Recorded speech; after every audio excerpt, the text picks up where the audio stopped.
안녕하세요. 유전자 가위에 대해 발표하게 된 안녕하세요. 유전자 정재현입니다. 가위에 대해 발표하게 된 정재현입니다. 일단 제일 먼저 제가 이 탐구 내용을 선택하게 된 동기를 알려드릴 건데요.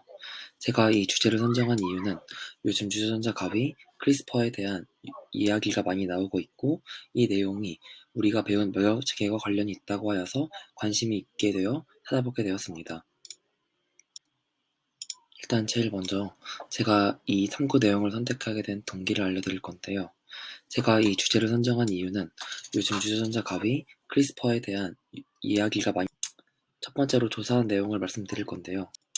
첫 번째로 조사한 내용을 일단 유전자 가위의 기본적인 개념이란 원하는 유전자를 정확히 찾아내서 이를 쉽게 잘라내고 붙이는 방식 중 저는 크리스퍼에 대해서 자세하게 다룰 건데 앞에서 있는 여러 가지 기술들을 설명드리도록 하겠습니다. 먼저 1세대 기술인 ZFN은 일반적으로 3개 또는 4개의 ZFN 부분으로 구성되어 있으며 3개의 DNA 핵산 서열을 인지할 수 있는 각각의 부분들의 DNA를 자를 수 있는 FOKI 제한 효소를 유전적으로 융합시켜 만들어낸 유전자 절단 효소입니다. 이 1세대 유전자 기술로 명명되는 ZFN을 이용한 특정 유전자 서열 절단 기술은 목적하는 서열의 DNA를 인지하는 아미노산 배열을 직접 설계하고 제작한다는 점이 많은 비용과 많은 시간이 필요하며 그런 단점을 가지고 있습니다. 또한 타겟 유전자 선정에 유연성이 제한되는 한계점을 가지고 있으므로 여러 가지 점에서 문제를 가지고 있습니다.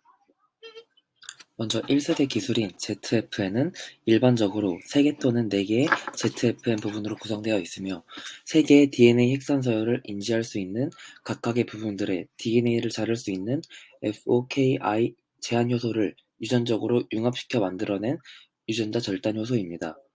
이 1세대 유전자 기술로 명명되는 ZFN을 이용한 특정 유전자 서열 절단 기술은 목적하는 서열의 DNA를 인지하는 아미노산 배열을 직접 설계 그리고 2세대 유전자 이제 3세대 그리고 2세대 유전자 편집 기술인 탈레는 식물 병원성 박테리아에서 발견된 DNA 결합 물질로 33개에서 35개의 아미노산이 반복되는 부분의 연속으로 이루어져 있습니다. 앞에 나왔던 1세대 기술의 단백질과 유사하게 탈렌 단백질도 연속적으로 연결되어 DNA상의 다양한 서열을 인지할 수 있게 제작이 가능합니다. 또한 탈렌 자체로는 DNA 절단 능력이 없으므로 앞에서 얘기했던 FOKI 제한 요소와 유전적으로 결합된 탈렌 뉴클라이드 형태가 DNA를 선택적으로 자를 수 있습니다. 1세대 유전자 가위 기술인 ZFN과 비교하여 2세대 유전자 가위 탈렌은 제조 기술과 비용이 비교적 절감된다는 장점을 가지고 있습니다. 또한 앞에서 말했던 1세대 유전자 가위 기술보다 타겟 선정이 자유롭고 DNA 선택성이 높은 장점을 가지고 있습니다. 반면 탈렌은 ZFN에 비하여 훨씬 크고 반복되는 구조를 가진 단백질로 세포 내 전달이 어려운 단점을 가지고 있습니다. 이제 3세대 기술인 크리스퍼, 카스9에 대해서 말씀드릴 건데요. 3세대 기술인 유전자 절단 기능을 가지는 크리스퍼는 1세대 및 2세대 유전자 가위 기술과 달리 유전자 서열의 특정 부위를 단백질이 아닌 22개의 서열로 이루어진 sgRNA, 싱글 가이드 RNA에 의해 자르므로 여러 가지 장점을 가집니다. 3세대 기술은 유전자 선정에 있어 가장 유연성이 높아 적용할 수 있는 표적 유전자의 범위가 현재 확장된다는 장점을 가지고 있고 상태성을 주기 위하여 각각의 유전자 서열에 따라 맞춤형 제조하는 1세대, 2세대에서 썼던 단백질 설계 및 복잡한 제조 공정이 sgRNA로 대체됨으로써 일반 실험실이나 연구자들 수준에서도 목적에 따라 다양한 sgRNA를 제작할 수 있으므로 매우 간편하며 유전자 가위 기술의 응용 범위를 여러 가지 부위로 확장시킬 수 있습니다. 이러므로 시간과 비용을 절감할 수 있으며 여러 가지 측면에서 장점을 가지고 있어 혁신적인 기술이라 불리고 있습니다. 여기서 크리스퍼는 카스9이라는 물질에서 왔는데요. 이를 알기 위해선 균의 방어작용을 먼저 알아야 합니다. 요구르트 배양에 필요한 유산균은 박테리오파지라는 바이러스에 매우 취약해 유산균 배양조가 파지에 감염되면 유산균들이 떼죽음 당하기 일쑤였습니다. 이에 과학자들이 죽은 유산균들 사이에서도 가끔씩 살아있는 유산균들을 연구한 결과 유산균들이 크리스퍼 시스템을 이용해 파지의 침입에 내성을 갖게 되었다는 사실을 밝혀내었습니다. 그 원리를 설명하자면 이와 같습니다. 첫 번째는 취득 단계, 두 번째는 발현 단계, 세 번째는 절단 단계인데요. 취득 단계는 박테리오파즈와 같은 바이러스가 세균에 침입하면 세균은 이들의 DNA를 잘라 자신의 유전체에 크리스퍼-V라는 곳에 삽입합니다. 두 번째로는 발현 단계입니다요. 발현 단계에서 동일한 바이러스가 다시 침입하면 세균은 cas9 단백질을 발현함과 동시에 상보적인 서열의 RNA, 크리스퍼 RNA를 발현하게 됩니다. 세 번째는 절단 단계인데요.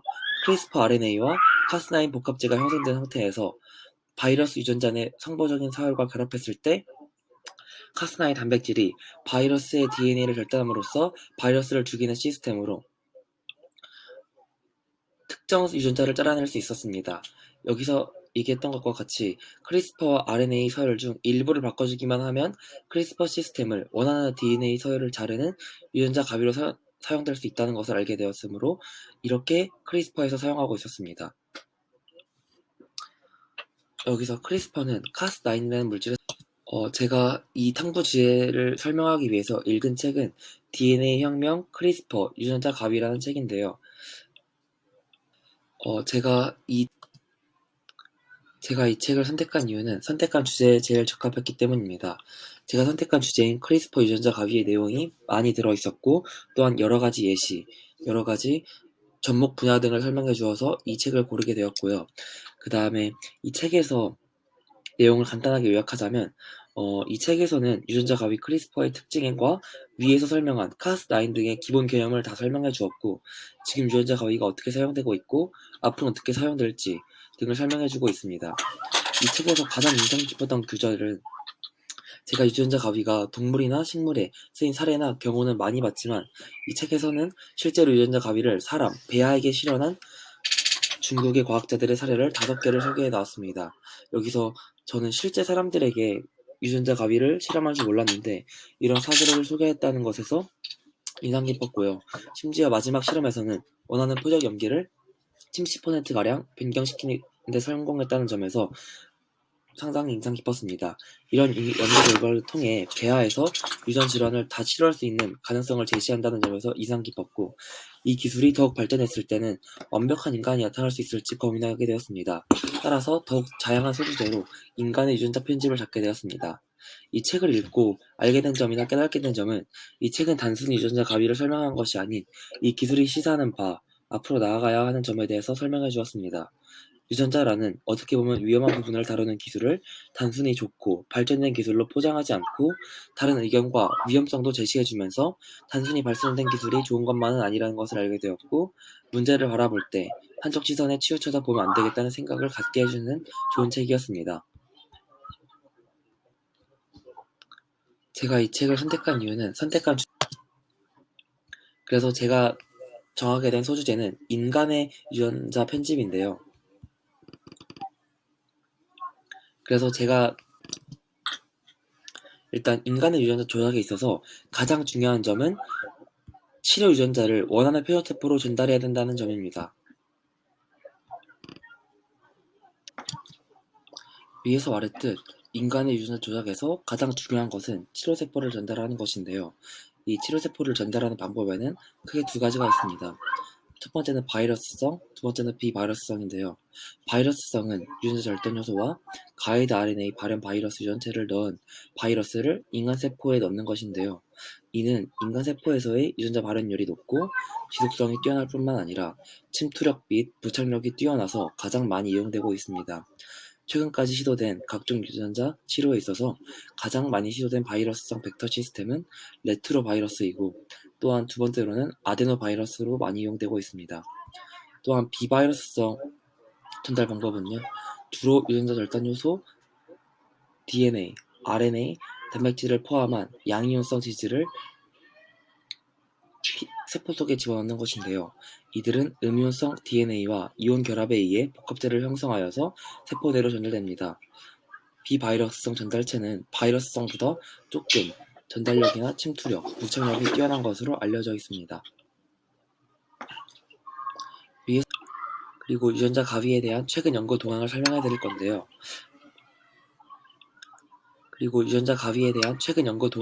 드릴 건데요. 여기서 보이는 왼쪽의 그림은 유전자 갑입 기술의 평균 연상자율, 두 번째 그림은 유전자 갑입 기술 관련 특허 출원입니다.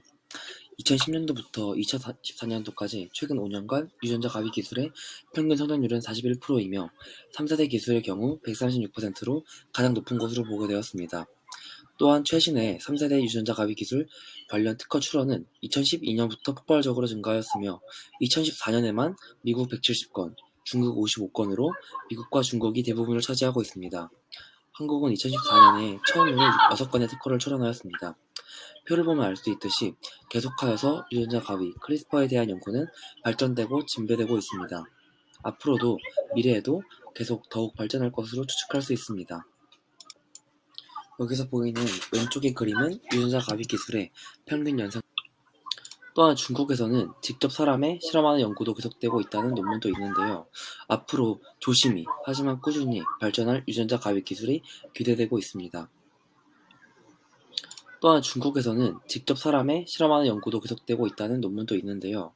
앞으로 조심히 하지만 지금까지 유전자 갑입 기술의 특징, 유전자 갑입 기술의 개념, 또한 유전자 갑입 기술을 알기 위해서 읽었던 책과 연동된 나의 삶, 그리고 그 책을 통해서 정한 소주제에 대해서 발표하였습니다. 지금까지 발표를 들어줘서 감사합니다.